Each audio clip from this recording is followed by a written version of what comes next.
देखो, तो आज की क्लास में बेसिकली हम क्या बता दे रहे हैं कि किस तरीके से जो है ऑनर्स हो चाहे जनरल, क्या क्या सब्जेक्ट है और क्या पैटर्न है, क्या सिलेबस है, इसके बारे में आज पूरा बताते हैं और क्या लेना सही होगा, राइट। क्योंकि आज से 2 बजे से जो है तुम लोगों का फॉर्म फिलअप होगा, तो इसके बारे में हम बता दे रहे हैं कि कौन सा सब्जेक्ट में हमको कौन सा मतलब कोर्स में और कौन सा जो स्ट्रीम है, चाहे तुम लोग का स्ट्रीम आर्ट्स हो चाहे कॉमर्स हो, राइट, तुम लोग अकाउंट्स और तुम लोग जो है अदर सब्जेक्ट और तुम लोग हिस्ट्री पॉलिटिकल साइंस जो भी हो, बट इसके बारे में एक चीज़ जान लो कि कौन सा सब्जेक्ट, कितना सब्जेक्ट टोटल जो है हम लोग को फॉर्म फिलअप करना है और क्या क्या सब्जेक्ट लेना जो है हम लोग के लिए अच्छा होगा ताकि आगे जाकर कोई प्रॉब्लम ना हो। और कौन सा सब्जेक्ट जो है हाई स्कोरिंग मार्क्स, जहाँ पे जो है हम लोग थोड़ा बहुत पढ़ के भी जो है अच्छा मार्क्स ला सकते, और कौन सा सब्जेक्ट को हमको स्किप करना है, क्योंकि सबसे ज़्यादा इंपॉर्टेंट इस बात को समझना है कि कौन सा सब्जेक्ट को स्किप करना है।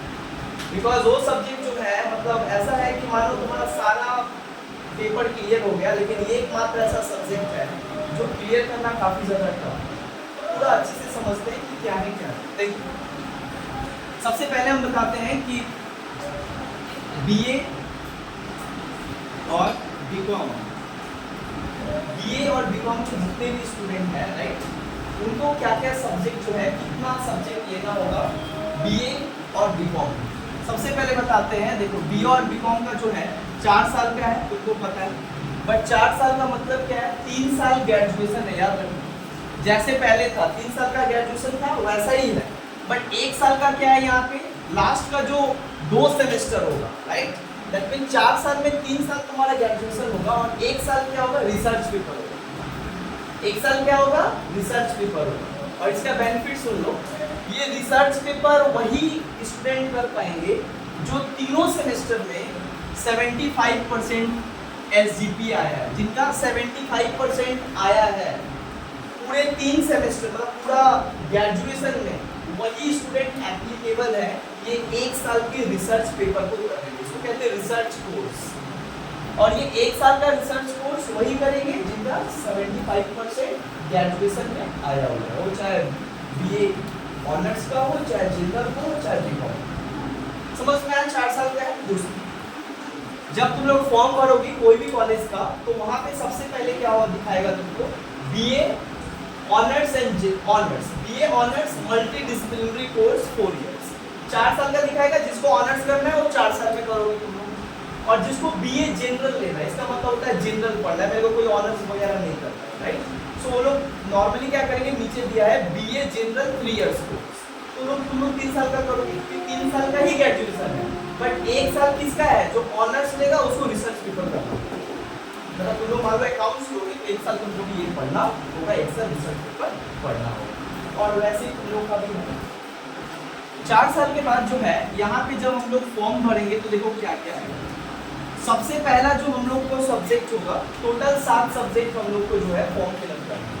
मतलब जो भी कोई कॉलेज में तुम फॉर्म फिलअप करोगी, वो टोटल 7 सब्जेक्ट जो है तुमको चूज करना है। ये 7 सब्जेक्ट, क्या क्या सब्जेक्ट हम चूज करेंगे, क्या क्या नहीं करेंगे, राइट, उसको जो है हम यहाँ पे बताते हैं। सबसे पहले जो है, पहले ऑनर्स का बता रहे हैं, बीए ऑनर्स और बीकॉम ऑनर्स, राइट, तो जहाँ तुम सॉल्व करो। सो पहले बीए ऑनर्स जो है, राइट, मान लो जो आर्ट्स से बिलोंग करते हैं, तो कोई भी तुम लोग सब्जेक्ट लेना चाहते हो, सपोज दैट अगर कोई सब्जेक्ट में ऑनर्स लेना है, like political science, political science में मान लो तुम अगर ऑनर्स करते हो, पॉलिटिकल साइंस में मानो अगर तुम ऑनर्स करते हो, तो सबसे पहले जो है तुमको क्या करना पड़ेगा, पॉलिटिकल साइंस ऑनर्स करना है तो वहाँ पे ऑनर्स पेपर लिखना पड़ेगा। वहाँ पे ऑप्शन आएगा तो ऑनर्स में क्या करना चाहते हो, कौन सा ऑनर्स करना चाहते हो, तुमको जो सब्जेक्ट में ऑनर्स करना है उसमें सारा सब्जेक्ट रहेगा, हिस्ट्री, पॉलिटिकल साइंस, ज्योग्राफी, जितना भी आर्ट्स में जितना सब्जेक्ट है सारा सब्जेक्ट है। तो जिस सब्जेक्ट में ऑनर्स करना है उसको वहाँ पे क्या करना है, फॉर्म फिलअप करना है पॉलिटिकल साइंस। और जो तुम पॉलिटिकल साइंस फॉर्म फिलअप करोगे, इसको कहा जाता है मेजर पेपर। क्या कहा जाता है, मेजर पेपर, या इसको कहा जाता है मेन पेपर। ये तुम्हारा मेन पेपर है, क्योंकि तुम तो इसमें ऑनर्स कर रहे हो, तो ये तुम्हारा मेन पेपर। कोई भी सब्जेक्ट से तुम ऑनर्स क्यों ना लो, तुम्हारा एक पेपर होता है जिसको हम लोग मेजर पेपर कहते हैं, जिसको हम लोग कहते हैं सीसी पेपर, इसको बोलते हैं CC1। तो पहला जो हम लोग का पेपर होगा वो CC1 होगा। दूसरा पेपर क्या होगा, पॉलिटिकल साइंस का ही होगा पेपर, मतलब ऑनर्स का टोटल 2 पेपर होता है। एक पेपर होता है सीसी पेपर और एक पेपर होता है सेक। क्या कहते हैं इसको, सेक पेपर। मतलब पॉलिटिकल साइंस ऑनर्स लिए तो एक पॉलिटिकल साइंस का पेपर आ गया सीसी पेपर, और दूसरा एक और पेपर आ गया जिसको कहते हैं सेक। और ये दूसरा पॉलिटिकल साइंस का ही पार्ट है, लेकिन ये 2 अलग अलग पेपर है, 2 अलग अलग एग्जाम है। ये इसको कहते हैं सीसी पेपर, इसको कहते हैं सेक पेपर। और ये जो सेक पेपर है ये तुमको चूज नहीं करना पड़ेगा, वो वहीं पे मिल जाएगा, ठीक है। फॉर्म में तुमको चूज नहीं करना पड़ेगा, वो मिल जाएगा। तो पॉलिटिकल साइंस ऑनर्स लिए तो उसका 2 पेपर हो गए, एक सीसी पेपर और एक सेक पेपर। अकाउंट्स ऑनर्स लिए तो वहाँ पे एक अकाउंट्स ऑनर्स हो गया सीसी पेपर, और एक उसी का पार्ट आ गया सेक पेपर। समझ में आया। देन उसके बाद जो है एक और पेपर तुम लोग को यहाँ पे चूज करना पड़ता है, जिसको हम लोग कहते हैं माइनर। क्या कहते हैं, माइनर, या हम लोग इसको कहते हैं जनरल पेपर। एक जनरल पेपर सिलेक्ट करना पड़ता है। एक तो ऑनर्स हम लोग सिलेक्ट कर लिए, सपोज दैट तुम पॉलिटिकल साइंस ऑनर्स, मतलब ऑनर्स अगर उसको चूज किए हो तो तुमको एक माइनर सब्जेक्ट भी लेना होगा। माइनर मतलब जनरल। जनरल का मतलब क्या होता है कि जो तुम्हारा सब्जेक्ट नहीं है, लेकिन एक तुमको फर्स्ट सेमेस्टर में पढ़ना होगा। अब जो माइनर पेपर है ये बहुत सारा वहाँ पे ऑप्शन रहता है। देखोगे ऑप्शन में तो बहुत सारा ऑप्शन रहता है। अगर पॉलिटिकल साइंस ऑनर्स है तो यहाँ पे रहेगा हिस्ट्री, ज्योग्राफी, एडुकेशन, फिलॉसफी, ईएनवीएस, मतलब मास कम्युनिकेशन, बहुत सारा सब्जेक्ट होगा। और ये सब्जेक्ट डिपेंड करेगा कॉलेज के ऊपर, मतलब कौन सा कॉलेज में कौन सा सब्जेक्ट है, उसी में से तुमको एक माइनर पेपर क्या करना पड़ेगा, चूज करना पड़ेगा। दैट मींस तुमको इतना यहाँ पे इंडिपेंडेंट है कि वहाँ पे जितना ऑप्शन है उसमें से कोई एक हम लोग क्या करेंगे, चूज करेंगे। तो जो हम लोग माइनर चूज करेंगे, देखो ध्यान दो, टोटल 2 माइनर चूज करना पड़ेगा। एक चूज करना पड़ेगा फर्स्ट ईयर के लिए और एक चूज करना पड़ेगा सेकेंड ईयर के लिए। इसका मतलब होता है जो फर्स्ट ईयर का होगा उसमें तुम्हारा सेमेस्टर 1 में भी रहेगा और सेमेस्टर 2 में भी रहेगा, और जो सेकेंड सेमेस्टर मतलब सेकेंड ईयर का चूज करोगे उसमें भी क्या रहेगा, इसमें रहेगा सेमेस्टर 3 और इसमें रहेगा सेमेस्टर 4। समझ में आया। तो सपोज दैट कोई अगर चूज किया फर्स्ट सेमेस्टर में, फर्स्ट ईयर में चूज किया, अगर पॉलिटिकल साइंस ऑनर्स लिया तो हिस्ट्री चूज किया, और कोई चूज किया क्या, चलो एक में दूसरा में एडुकेशन या इकोनॉमिक्स, एडुकेशन या इकोनॉमिक्स। तो यहाँ पे क्या हो गया, मेरा कितना पेपर हो गया, 1 2 3 पेपर हो गए, जिसको लोग माइनर या जनरल पेपर कहा जाता है। चौथा पेपर क्या होगा, हम लोग को एक और पेपर आया है तुम लोग का, जिसको कहा जाता है आईडीसी, इसको कहते हैं इंटरडिसिप्लिनरी कोर्स। ये जो आईडीसी का पेपर है, सुन लो, ये जो आईडीसी का पेपर है ये बेसिकली क्या है, तुम्हारा एक न्यू सब्जेक्ट है। ये ध्यान दो, आईडीसी में तुमको कौन सा सब्जेक्ट लेना हो, हम दोनों को बता रहे हैं, पहले आर्ट्स वाले को बता रहे हैं। आईडीसी में जो है देखोगे वहाँ पे बहुत ऑप्शन मिलेगा। कॉलेज का फॉर्म में आईडीसी जहाँ पे सिलेक्ट करना है वहाँ पे बहुत ऑप्शन मिलेगा। पॉलिटिकल साइंस, एडुकेशन और हिस्ट्री तुम तो ऑलरेडी सिलेक्ट कर लिए। पॉलिटिकल साइंस ऑनर्स है, माइनर पेपर में सिलेक्ट किया हिस्ट्री और एडुकेशन। अब यहाँ पे जितना भी सब्जेक्ट आएगा, like geography, like economics, like philosophy, like बहुत सारा सब्जेक्ट आएगा, तुमको वही सब्जेक्ट आईडीसी में चूज करना है। जो सब्जेक्ट जो है वहाँ पे देख लेना कि तुम ऑलरेडी इसके बारे में पढ़ी हो या जानो। क्या हम एक सबसे अच्छा तुमको सजेशन देंगे कि जो लोग आर्ट्स में हो, जो लोग आईडीसी चूज करना चाहते हो, वो लोग चुपचाप से क्या करना, अगर यहाँ पे इकोनॉमिक्स लिए हो तो यहाँ पे आईडीसी में पहला आईडीसी होगा एडुकेशन। तो जो एडुकेशन आईडीसी लिए हो तो तुम्हारा किसमें होगा, फर्स्ट सेमेस्टर में एडुकेशन आईडीसी होगा। फिर सेकेंड सेमेस्टर का चूज करना है तो यहाँ पे तुम क्या ले लो, मास कम्युनिकेशन। क्या आ गया, मास कम्युनिकेशन। मतलब देखो हर एक सेमेस्टर में आईडीसी चेंज होगा। तो पहला सेमेस्टर में एक चूज किए, क्या चूज किए, चलो एडुकेशन ले लिए।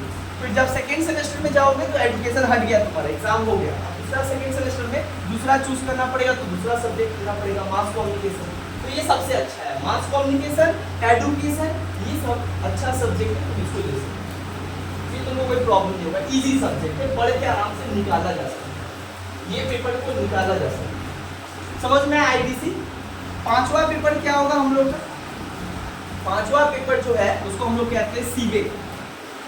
क्या कहते हैं, सीबेक, जिसको कहा जाता है compulsory value additional course.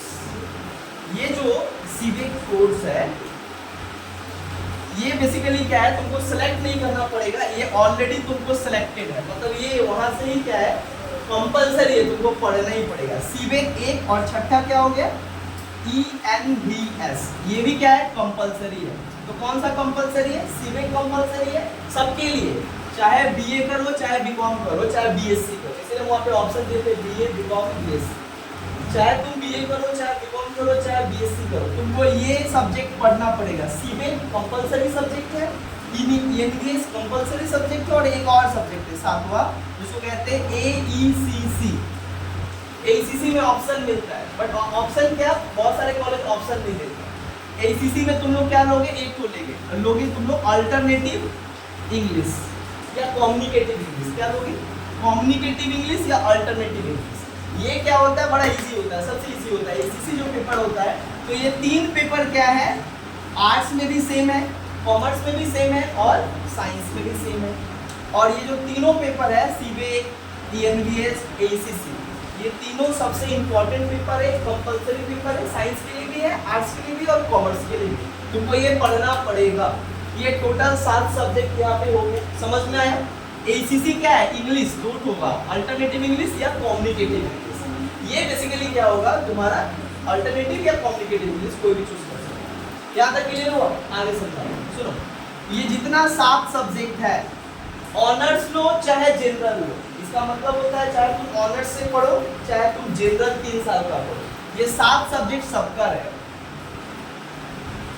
BA लो चाहे बीकॉम लो चाहे बीएससी लो, ये 7 सब्जेक्ट रहेगा ही। पहला मेजर पेपर मतलब ऑनर्स पेपर, दूसरा उसका सेक पेपर रहेगा, तीसरा जनरल पेपर रहेगा, चौथा आईडीसी रहेगा, पांचवा सीबेक, छठा ENVS और सातवां AECC। एंड ये तीनों सबसे कंपलसरी पेपर है, ये तीनों में रहेगा। अब बताते हैं तुम लोगों को सबसे इंपॉर्टेंट बात जो हम लोग के लिए इंपॉर्टेंट क्या है। सातों सब्जेक्ट का एग्जाम हो, रिटेन एग्जाम हो, एक सब्जेक्ट में भी अगर सप्ली आता है तो रिजल्ट पूरा कहलाएगा फेल और सब, याद रखना। और यही एक सबसे बड़ा चैलेंज है कलकत्ता यूनिवर्सिटी में, इतना ह्यूज सिलेबस और ह्यूज पेपर है, और विद इन 3 से 4 मंथ के अंदर क्या होता है, एग्जाम होता है, और वहाँ पे हमको ये सारा पेपर क्लियर करना पड़ेगा, तब दिखाएगा रिजल्ट में सेमेस्टर क्लियर। समझ में आया हम क्या बताएं। एक सब्जेक्ट में भी अगर सप्ली लगता है तो पूरा रिजल्ट बैक हो जाएगा। इसका मतलब होता है, मान लो सपोज दैट, लगना तो नहीं चाहिए किसी का, लेकिन मान लो किसी का सेक पेपर में सप्ली लग गया। अगर किसी का सेक पेपर में सप्ली लग गया तो अब क्या होगा, ये पहला सेमेस्टर उसका क्लियर नहीं हुआ, मतलब एक में सप्ली लग गई। अब क्या होगा, इसका एग्जाम कब देगा वो, जब तुम अगर मान लो फर्स्ट सेमेस्टर में अगर तुम्हारा सप्ली लगता है तो तुम्हारा एग्जाम होगा 3rd सेमेस्टर।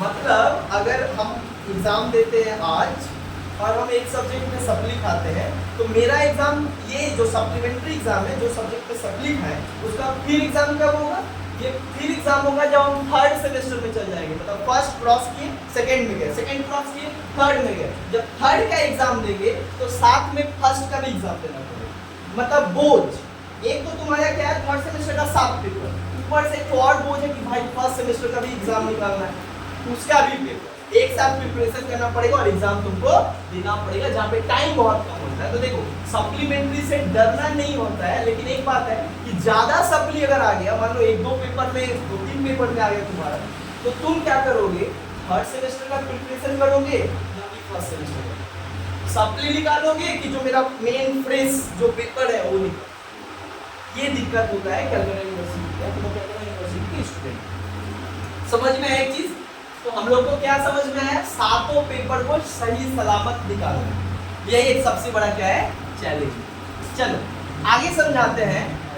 ये जो 7 पेपर है, सुनो ये तो समझ में आया। अब हम तुमको समझाते हैं कि जो 7 पेपर है, 7 पेपर में हम लोग जो है बेसिकली इसका सिलेबस और पैटर्न क्या है, पैटर्न जानना बहुत जरूरी है। कितना मार्क्स का होता है, राइट, कितना पासिंग मार्क्स है, राइट, कौन सा सब्जेक्ट तुम्हारा कॉलेज में एग्जाम होगा, कौन सा सब्जेक्ट तुमको बाहर जाकर एग्जाम देना पड़ेगा, इसको हम समझा। ध्यान, टोटल 4 एग्जाम तुम्हारे कॉलेज में होगा, मतलब जिस कॉलेज में तुम पढ़ते हो उसी कॉलेज में जो है वहाँ के ही प्रोफेसर तुमको क्या करेंगे, ये 4 सब्जेक्ट का वहीं पे जाकर एग्जाम होगा। बाकी जो 3 सब्जेक्ट है वो बाहर जाकर, जैसे एचएस में हम लोग बाहर जाकर एग्जाम दिए थे, ठीक उसी तरीके से तुमको मान लो तुम श्रीरामपुर गर्ल्स में हो तो तुमको भेजेगा कहाँ, विधानचंद कॉलेज, और वहां पे जाकर 3 सब्जेक्ट का एग्जाम देना पड़ेगा, मतलब 3 पेपर का एग्जाम बाहर होगा, 4 पेपर का एग्जाम तुम्हारे कॉलेज में होगा। तो कौन कौन सा एग्जाम बाहर होगा और कौन कौन सा एग्जाम जो है घर में होगा। सबसे पहला जो एग्जाम अभी बता रहे, जो एग्जाम जो है हमारे कॉलेज में, सबसे पहला एग्जाम जो है हम लोग का कॉलेज में क्या होगा, सीबेक। ये जो सीबेक है ना, सीबेक ये कहाँ पे होगा, कॉलेज में होगा। दूसरा ENVS, तीसरा AECC, चौथा IDC। समझ में आया?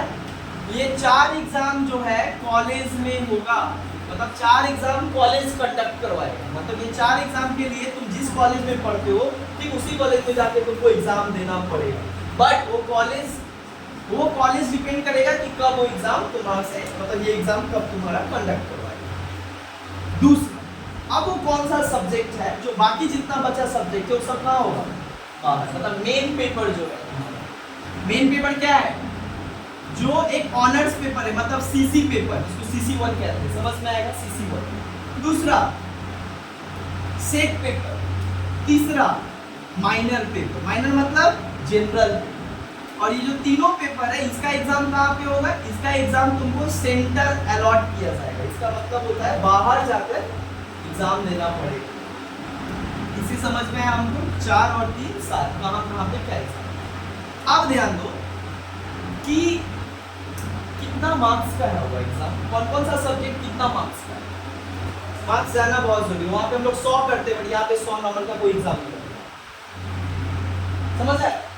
यहाँ पे देखो क्या होता है, 2 एग्जाम होता है। पहला होता है इंटरनल, क्या होता है, इंटरनल एग्जाम, या इसको असाइनमेंट भी कह सकते हैं। इंटरनल एग्जाम बोलो चाहे असाइनमेंट। बहुत सारा कॉलेज क्या करता है, एग्जाम ले लेता है, बहुत सारा कॉलेज बोलता है ना असाइनमेंट। असाइनमेंट कितना का होगा, बहुत सारा कॉलेज असाइनमेंट क्या करता है, तुम्हारा 25 नंबर का असाइनमेंट होता है, मतलब 25 नंबर में भी बांटा हुआ है।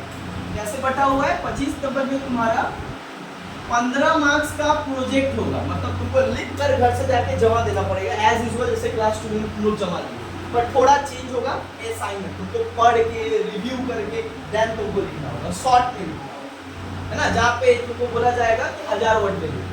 तो एक टॉपिक मिलेगा तुमको, उसको पढ़ लेना है पहले अच्छे से, देन उसके बाद देख के भी लिख सकती हो, लेकिन तुमको अच्छे से लिखना है।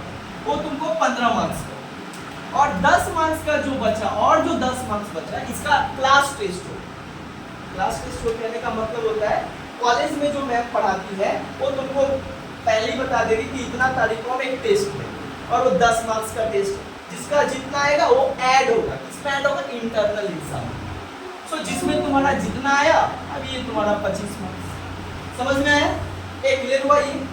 अब समझ, ये तो जो हम यहाँ पे बताए कि कितना मतलब इंटरनल एग्जाम कैसे होगा। अब आते हैं रिटेन एग्जाम, कि रिटेन एग्जाम कितना मार्क्स का होगा। देखो जो रिटेन एग्जाम होगा हर एक सेमेस्टर में 3 से 4 महीना के, मतलब लगभग 3 से 4 महीने में एक एग्जाम होगा, सेमेस्टर एग्जाम होगा।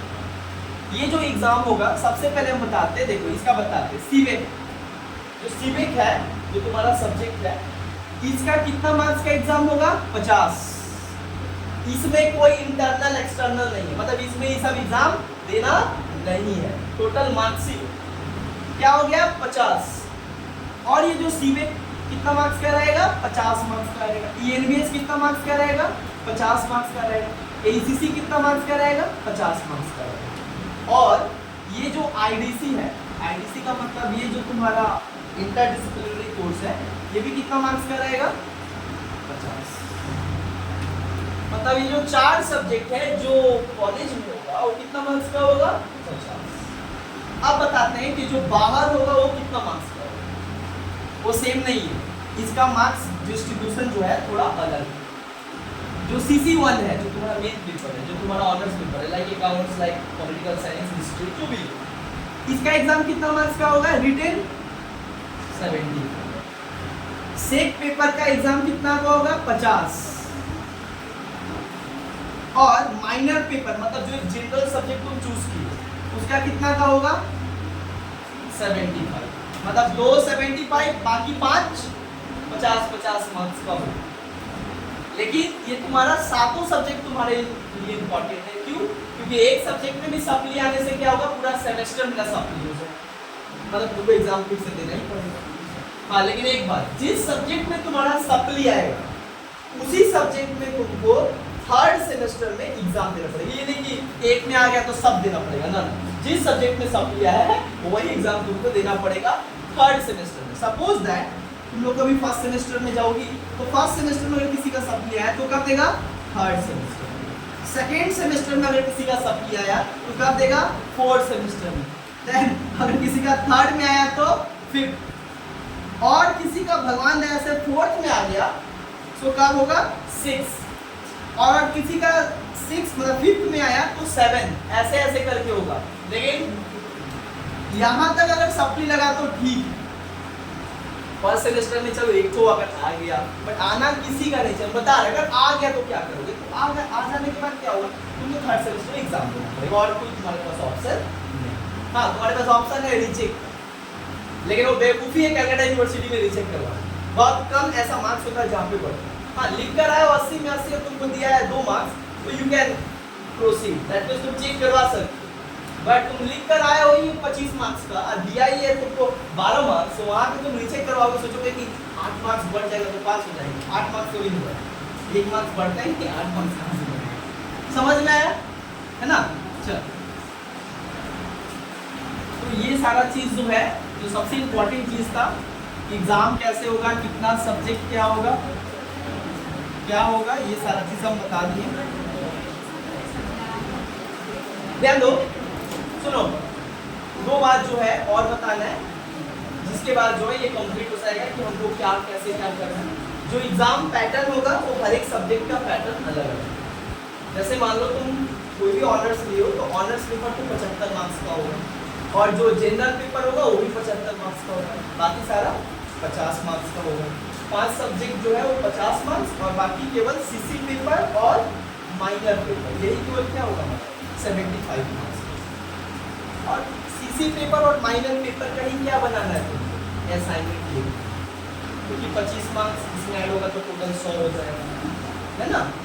दूसरा एक और बात, जो इंटरनल एग्जाम नहीं दिया वो ऐसे भी सब, मतलब हम क्या बताएं, बोले ना कि 75 मार्क्स और 25 मार्क्स, तो 25 मार्क्स क्या होता है, असाइनमेंट और इंटरनल एग्जाम।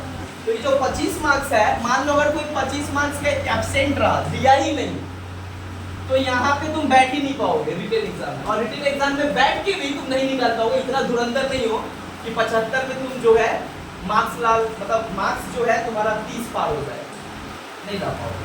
इसीलिए ये बहुत जरूरी है। तो 25 मार्क्स है, ये तो तुम्हारा कॉलेज देता है ना तुमको, तो ये कॉलेज मोटा मोटी दे देता है, कॉलेज सबको देता है। 25 में लगभग 16-17 मिल जाता है।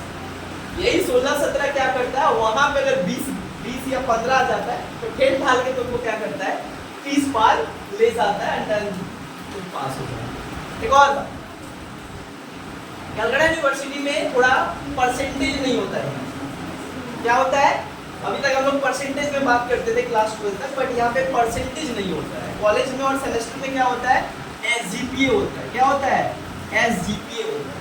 और SGPA कैसे आता है, SGPA आता है, देखो ये जब रिजल्ट निकलेगा तुम्हारा तो वहां पे आता है, जिसका 6 अगर आया या उससे अबव आया तो उसको हम लोग कहते हैं फर्स्ट डिवीजन। फर्स्ट डिवीजन किसको कहते हैं, 6.0, इसको कहते हैं SGPA। इसको हम परसेंटेज में लिखेंगे, परसेंटेज कैलकुलेट करोगे तो SGPA से 2% कम ही हो जाता है। मतलब परसेंटेज में अगर SGPA को परसेंटेज में कन्वर्ट करो तो 1 और 2% क्या होता है, जितना आता है उससे कम हो जाता है। तो अगर सपोज दैट तुम्हारा 6.0 आया तो तुम कहलाओगे फर्स्ट डिवीजन। समझ में आया। एंड देन उसके बाद यहाँ पे ऐसा अगर 7.0 तो अच्छा है, मतलब 6 से जितना बढ़ेगा तो समझो कि बड़ा अच्छा है, मेरा मार्क्स बहुत अच्छा है। और 6 अगर किसी का आ गया मतलब फर्स्ट डिवीजन, इससे ज़्यादा किसी का बात कुछ हो ही नहीं सकता कि मेरा 6 आ गया और किसी का 8.0 आ गया, तब तो बातें अलग है भाई, टॉपर है, कुछ नहीं कर सकते, है ना। सो ये तुम्हारा है। अच्छा, जिसका 6 से नीचे आया मतलब 5.6, 5.7, उसको कहा जाता है वेरी गुड। दैट मीन्स क्या होता है, सेकेंड डिवीजन। सेकेंड डिवीजन तो ऐसे करके जो है क्राइटेरिया। अच्छा, एक और बात, अगर फर्स्ट सेमेस्टर में जिसका 6.0 आएगा और सेकेंड सेमेस्टर में भी 6.0 आएगा तो वो एप्लीकेबल है किस चीज के लिए, स्वामी विवेकानंद स्कॉलरशिप के लिए। स्वामी विवेकानंद स्कॉलरशिप मतलब फर्स्ट ईयर में अगर तुम्हारा 6.0 आया है मतलब 60% आया है तो तुमको फिर 12,000 मिलेगा। तो ये हुआ फर्स्ट ईयर का मतलब 2 सेमेस्टर को मिला के अगर 60% है तो स्वामी विवेकानंद तुमको मिलेगा। ऐसे ही करके जितना बार तुम लाओ उतना बार Swami Vivekananda scholarship, that means scholarship तुमको मिलता रहेगा। लेकिन अगर एक में सप्ली आ गया तो स्कॉलरशिप भी नहीं मिलेगा, एग्जाम भी देना पड़ेगा। समझ में आया? ये जो है यहाँ पे सारा कुछ। अब हम बता रहे हैं कि हम तुम लोग को क्या पढ़ाएंगे। हम बता रहे हैं कि ये तो तुम लोग का कॉलेज का सारा कोर्स वगैरह बताया, हम क्या पढ़ाएंगे। देन हम जो है मतलब कौन सा सब्जेक्ट पढ़ाएंगे, हिस्ट्री और पॉलिटिकल साइंस और एजुकेशन। जो ये 3 ऑनर्स लिया है right, history political science education. अच्छा, और जो जनरल है, जनरल का हम सारा सब्जेक्ट पढ़ाते हैं, बट जो ऑनर्स पेपर है केवल हिस्ट्री पॉलिटिकल साइंस और एजुकेशन को ही हम पढ़ाएंगे। दूसरा हिस्ट्री, हाँ honours, history honours, political science और एजुकेशन ऑनर्स जिनका है उसको पढ़ाएंगे। तो ये तो केवल क्या होगा, बीए का ही होगा और बीए ऑनर्स और बीए जनरल इन लोग को हम पढ़ाएंगे। बट जो लोग कॉमर्स में है उन लोगों को जो है हम क्या पढ़ाएंगे, बस केवल ये सब्जेक्ट सीबैक, ईएनवीएस और एईसीसी पेपर, ये 4 पेपर जो है हम तुम लोग को सॉरी 3 पेपर जो है हम बस बीकॉम वालों को जो है बस ये केवल 3 पेपर पढ़ाएंगे, सीबैक, ईएनवीएस और एईसीसी। अच्छा, ये जो 3 पेपर ये कोई नहीं पढ़ा सकता क्योंकि जो भी कॉमर्स के टीचर है राइट, वो लोग बिजनेस मतलब जो बिजनेस उनका जो सब्जेक्ट है बिजनेस स्टडी, इकोनॉमिक्स, अकाउंट्स यही सब पढ़ाएंगे, कॉस्ट का। बट ये सब में कंपलसरी है, कॉमर्स में कंपलसरी है, तुमको पढ़ना ही पढ़ना पड़ेगा। इसीलिए कॉमर्स आर्ट्स हो चाहे साइंस हो, ये सब्जेक्ट आर्ट्स का सब्जेक्ट है, इसीलिए हम पढ़ाते हैं। सीवेक मतलब क्या है, ये लॉ पेपर है जो हम पढ़ाएंगे, तुमको लॉ पढ़ाना है। ये एनबीएस है, इन्वायरमेंटल साइंस पढ़ाना है। और ये एसीसी जो इंग्लिश है, अल्टरनेटिव और कम्युनिकेटिव इंग्लिश, ये हम पढ़ाएंगे। तो टोटल जो है 3 सब्जेक्ट तुम लोगों को पढ़ाएंगे। यहाँ पे जो है सेमेस्टर में क्या है, ये जो बीकॉम का बता रहे हैं, ये जो है ये जो 3 सब्जेक्ट है जो तुमको 6 महीना पढ़ना है, 6 महीना तो मिलता नहीं है, 5 महीना 4 महीना मिलता है।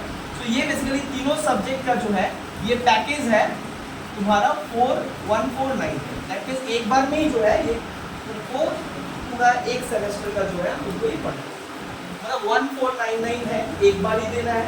उसके बाद जो है तुम्हारा पूरा सेमेस्टर जो है इस पैकेज में घुसा, मतलब 3 सब्जेक्ट, एक हो गया सीबेक, एक हो गया ईएनवीएस और एक हो गया एसीसी। पूरा सेमेस्टर मतलब एक सेमेस्टर का तुम्हारा 1499 है, मतलब 1500 लगेगा तुम्हारा ये सारा चीज। दूसरा जो हिस्ट्री और पॉलिटिकल साइंस और एजुकेशन, इनका तो मेरे को सभी पढ़ाना है। हिस्ट्री का 1-2 पेपर, पॉलिटिकल साइंस का अगर कोई लिया तो 2 पेपर, राइट। मतलब टोटल मेरे को जो है हम क्या नहीं पढ़ाते हैं हम बता दे रहे हैं। आईडीसी, अगर आईडीसी कोई अदर सब्जेक्ट लिया लाइक ज्योग्राफी, कोई फिलॉसफी लिया, कोई इकोनॉमिक्स लिया तो हम ये सब नहीं पढ़ा। हाँ, आईडीसी अगर तुम एजुकेशन लो, आईडीसी अगर मास कम्युनिकेशन तुम लोग लिए हो तो हम ये सब्जेक्ट पढ़ेंगे। समझ में आया? सो क्या हम पढ़ाएंगे क्या हम नहीं पढ़ाएंगे तुम लोगों को यहाँ पे क्लियर कर दी। और दूसरा बात जो है यहाँ पे ये पूरा जितना हम समझाएं इसी तरीके से तुम्हारा बेसिकली मतलब कोर्स वगैरह होगा, इसी तरीके से समझ में आया। तो क्लासेस जो है वो नेक्स्ट क्लास से जो है हम स्टार्ट कर देंगे। सीबीएक, ईएनवीएस, एसीसी का अलग बैच बनेगा जिसमें सारे कॉमर्स के जितने भी स्टूडेंट हैं, मतलब एक पूरा कॉमर्स के स्टूडेंट जिसमें हो रहेंगे, मतलब कॉमर्स और आर्ट्स के स्टूडेंट इस सब्जेक्ट में तो वो सब एक ही साथ रहेंगे, कंबाइंड बैच रहेगा क्योंकि तीनों का सेम है, बीएससी, बीकॉम एंड तीनों का तो सेम है। तो इसमें जो है हम एक बैच रहेगा, बाकी सबका सेपरेट बैच रहेगा क्योंकि बाकी का सब्जेक्ट अलग है, पॉलिटिकल साइंस अलग है, हिस्ट्री अलग है, बाकी तो सभी चीज़ अलग है। समझ में आया? सो इस तरीके से जो है हम लोग पढ़ेंगे। बाकी जो तुम लोग का कुछ डाउट है तो थैंक यू।